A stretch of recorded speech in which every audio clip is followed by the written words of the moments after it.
Have you ever noticed that as we get older, the idea of visiting others, something that once brought joy, slowly becomes something we avoid? When we were younger, we cherished get-togethers, spontaneous chats, and warm meals shared with friends. But with time, something changes. We begin to prefer stillness. We decline invitations. We choose to stay home. To outsiders, it may seem like loneliness or stubbornness, but for many older adults, it's something deeper. It's peace. It's freedom. It's the realization that not every presence brings comfort, and not every conversation brings joy.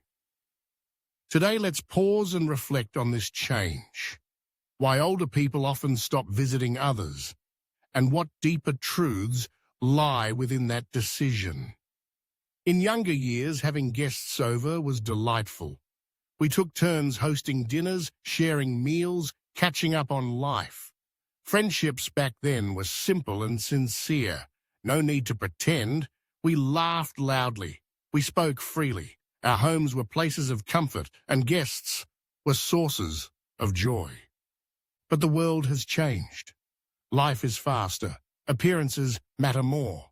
Courtesy still exists, but true sincerity, genuine sincerity, feels rare. Conversations often feel scripted. Smiles, though polite, are surface deep. There's an old saying, "You are the average of the company you keep."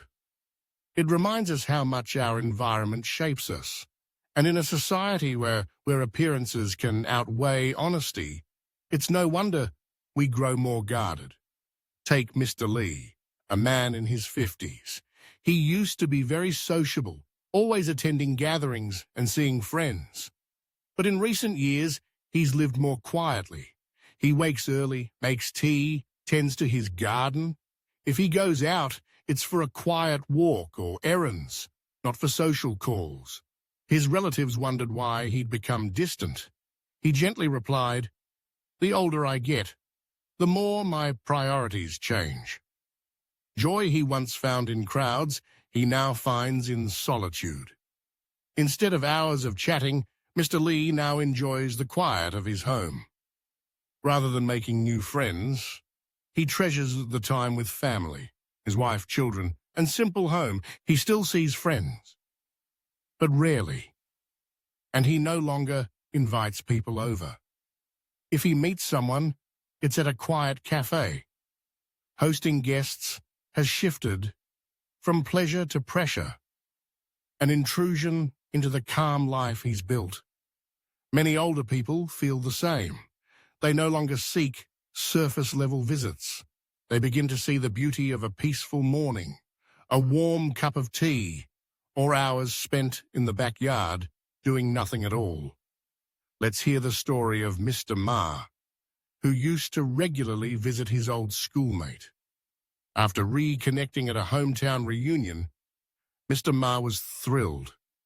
Every weekend, he'd bring food, stay late, chatting, but things started to shift. His friend's wife wasn't as warm. The kids avoided him.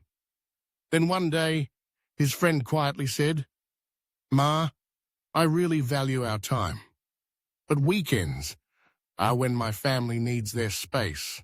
Mr. Ma was stunned. He meant no harm. He thought he was welcome. But he realized something important.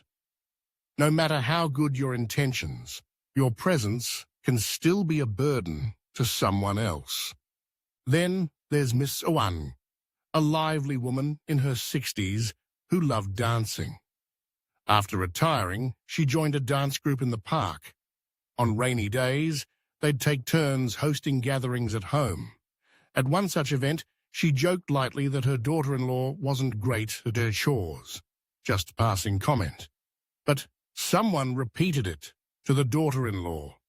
What followed was cold stares, sharp words, and disappointment in her son's eyes. It wasn't the joke itself that caused harm. It was how it was misunderstood.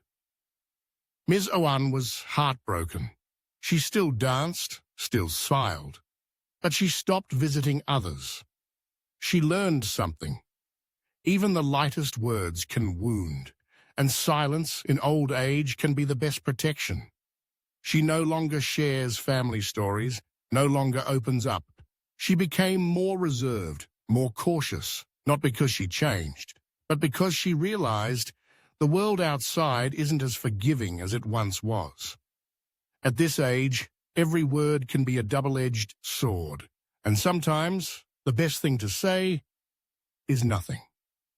The best place to be is home. Another reason older folks avoid visits is money. Financial differences, once overlooked, become glaring with age. Take two old friends living in the same neighborhood, one well off, the other not.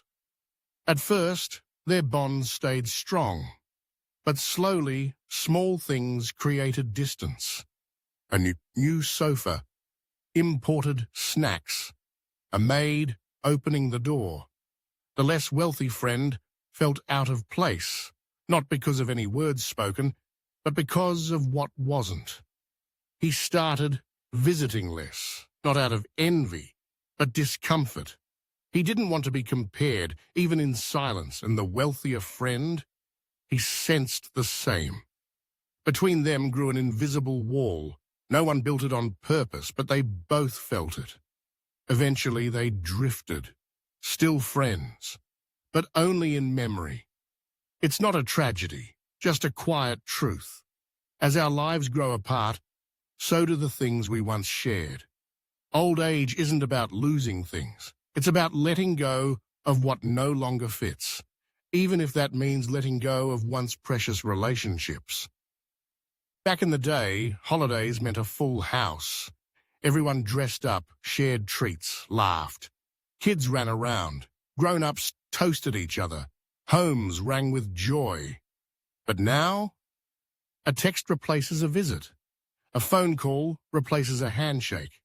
Many elders spend holidays alone, not because they've been forgotten, but because times have changed. Strangely, many aren't sad about it. They enjoy the stillness. A nap, a book, a pot of tea, no guests and no pretending. But don't confuse solitude with loneliness. They are not the same. Loneliness is when the heart craves someone. Solitude is when the heart is at peace with itself. Many elders choose to be alone, not because they have no one, but because they've learned how to be with themselves. They've cooked, danced, laughed in the past. Now they seek silence. They no longer count friends by number. They value depth over quantity.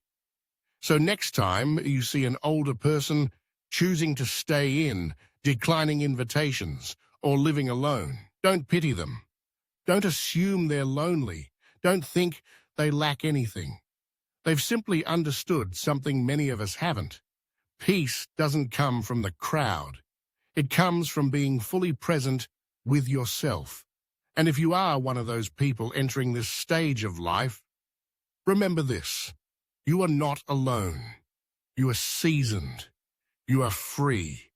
A quiet afternoon with a warm cup of tea can be worth more than a room full of noise.